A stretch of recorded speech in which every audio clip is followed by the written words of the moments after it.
Hey friends, it is Christine. Welcome to my channel. If you're new, I am mama to three. They're all quite little, still under the age of 5, all 3 of them. It's crazy around here. It's kind of like a madhouse most days. But I love to hop on here and share parenting tips, motherhood tips, that kind of stuff, homeschooling, because we are a homeschool family, all those kinds of things. So if you think you'd be interested in that, please subscribe. Today I'm going to be sharing with you my thoughts on 2 under 2 and how to survive, how to keep your sanity and make things just a little bit easier. For a bit of background, my first 2 children are 18 months apart. My daughter came a little bit early, so they were going to be 19 months, but she decided to come almost 3 weeks early, so they're 18 months apart. So I didn't know any different, really. Like, I'd never had any other age gap, so it wasn't as crazy difficult as people sort of made out it was going to be, because I didn't know, maybe it was hard, but I didn't know any differently, and so I just sort of got on and did it. But I want to share with you some tips for, you know, things that helped me along the way and things that I still use now with 3 children. So the first one, and the thing that I definitely still use now, is meal planning. It will save your life knowing what to cook for dinner in the evenings, because if you're like me, and in my household, everything just goes crazy. By like 4 p.m., everyone's grumpy, even though they've just woken up from a nap. I'm like just over it. It's hot and bothersome. Speaking of hot, okay, just quick side note now. I turned my aircon off because it was really loud, and so if I look like I'm sweating, it's probably because I am. So yeah. But meal planning, I still do this. I meal plan monthly. I'm going to put a link in the description below where I've got my whole like meal planning blueprint of how I shop and meal plan monthly, and it takes me like under 20 minutes to do it once a month. It's incredible. I love the system. I've been using it for years now. So I will go ahead and link that in the description for you if you're looking for something like that. But I meal plan, whether you do it weekly or monthly, whatever works for you, it will save you, because then you can prep stuff ahead of time when it's not crazy land in your house, which I know will be a lot of the time, but for the most part, you will find a point in the day that's just a little bit calmer and you can get these kind of things done. So you're not having to like figure out what on earth to eat by the end of the day. Number 2 is to ask for help. Okay, with your firstborn, you probably could have gotten by doing most things on your own. When you have got 2 and they're both under the age of 2, you need an extra pair of hands. So whether that's your spouse, or friends and family, don't forget to ask for help. There is no shame in it. Just go ahead and do it.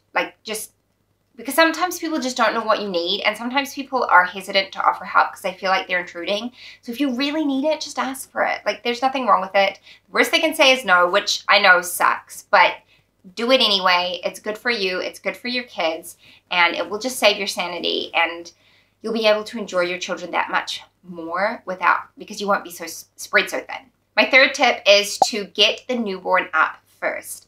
I loved the morning with my newborns because I would get them up and I would have like 15, 20 minutes, sometimes half an hour before my eldest got up for the day. And I got to just soak in the baby snuggles, feed them in the calm and the quiet, and then I would get my toddler up. And if you want some tips for how to keep your toddler in bed, I'll link a video here that I've done for teaching your child how to stay in their room until it's time to get up. It's worked really, really well for our children. None of them get up before they know when to get up, and you'll find out in the video how we make that happen. But this works really well for us, and for me when I had 2 under 2, getting the newborn up first, because it's just a bit calmer. You can get them fed, dressed, and all that kind of stuff before your louder toddler gets up for the day, and then you can deal with them and getting them breakfast and everything. But that's a tip I would have, is deal with the newborn first. It's just a lot easier. Number 4 is to divvy up the duties. When you have 1, you could do a lot on your own, but when you have 2, you just have to split up the tasks that need to be done. So speak to your spouse, speak to your significant other, and just be open, have open communication about what you need help with. It's just going to save so much time, and it's so important to communicate, because I feel like parents really struggle in this area because there might be expectations, and then there's unmet expectations. So just be very honest and open with each other about what you need done and doing.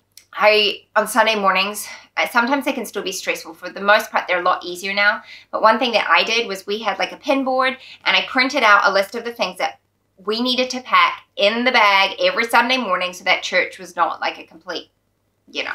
So instead of me having to rush around and get everything done, my husband could easily look at that list and get it done. And it meant that he didn't have to come to me and ask, which is like another thing on your mental load if someone's coming to you and asking you for stuff. So just like write out a list, have it there, and they can refer to the list without having to come to you. That helped a lot for me. So be very open in your communication, split up the tasks, work as a team, and you'll get things done a lot easier.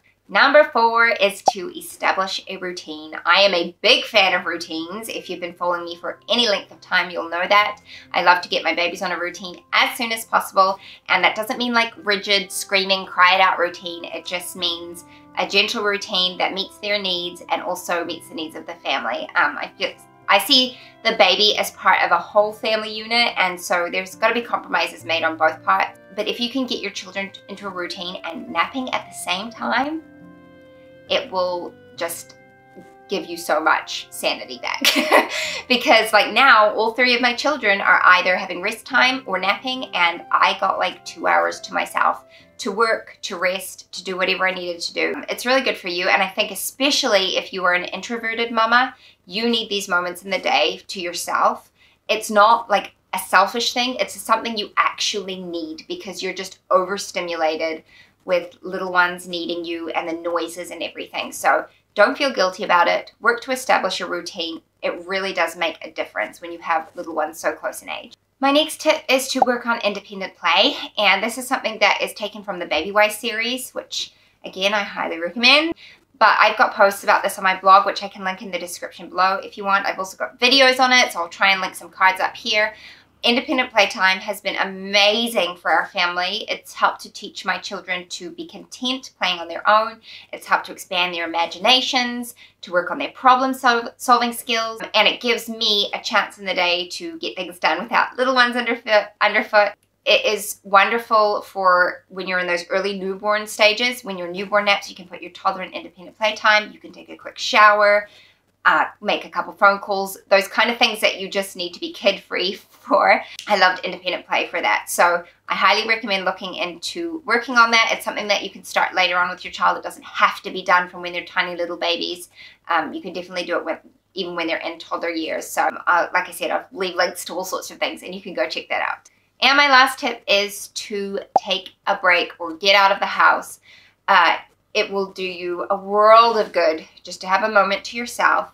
And when my babies were really little, sometimes I would just ask my husband for an hour, oftentimes on a Saturday when he was home from work, and I would go out to a cafe or I would just go window shopping. Sometimes I'd go real shopping, but I would just get out of the house, and it really would help me to get into a better frame of mind, clear my head. Just the load of responsibility would just be lessened for a little bit.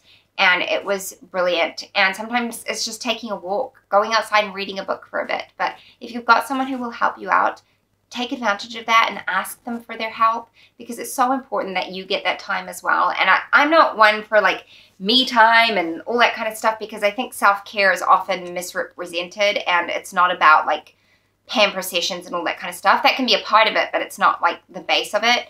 And so with that said, I still think it's really important that you are intentional about taking a break for yourself.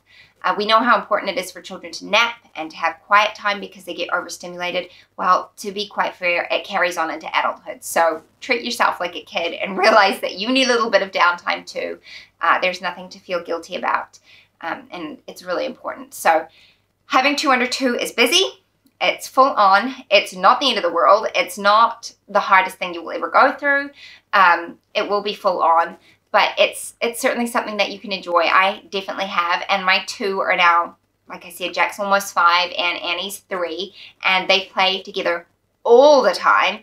And I will also say that it gets a lot easier after the first year, because once the baby can play with the toddler, it's like you have this time that you didn't realize you had because they're entertaining one another. So look forward to that point if you're in those early newborn stages, because it does get easier, I promise. And I might do another video specifically about that. Let me know if you'd like it. But leave me a comment down below of one thing that has helped you out the most in the newborn stage. I'd be really curious to hear about it. If it's just a tip or a hack, let me know. I'd love to hear from you.